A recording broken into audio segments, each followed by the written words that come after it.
Длабоко од пазувите на Шарпланина од косовското село Брод во општината Драгаш, македонците со исламска религија преку новоотворената канцеларија на Горанската заедница ќе бараат зачувување на културниот идентитет на жителите од гора и вклучување во општествениот и јавниот живот на Косово.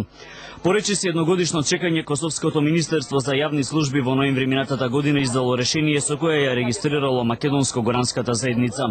Прва задача ни е да овој регион гора го прогласиме како еврорегион. Ако успееме тоа да го направиме, тоа ќе биде еден чекор понапред за враќање на повратниците и избеглиците од гора. Вториот дел да добиеме една културна автономија на која би можеле да се образуваме на мајчин јазик, да ја негуваме традицијата, културата, обичаите и све она што ни припаѓа нас како македонци муслимани. Третото, да можеме образовниот систем, барем ако ништо друго, да влијаеме врз основа на запишување на деца во средните и високообразовните институции. Од Скопје до Брод, последното село во регионот на гора, има околу 200 километри. Се стигнува по релативно тешки планински патишта за околу 3 часа. Последните 12 километри од патот Драгаш-Брод косовската влада ги асфалтирала пред 3 дена. Мислам дека и косовската влада гледа со право лице кон ова население, да може да го задржи на овие простори и да му даде еден живот со кој стварно ќе се осеќа достоен еден горанец.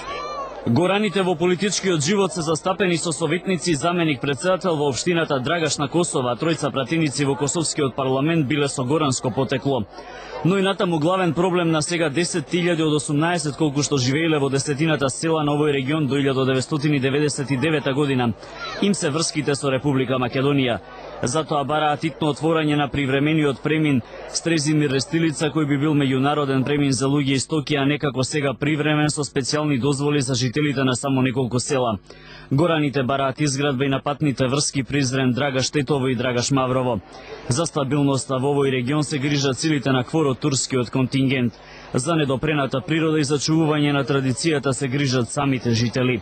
За нив важи правилото каде и да се за Ѓурѓовден да бидат во гора.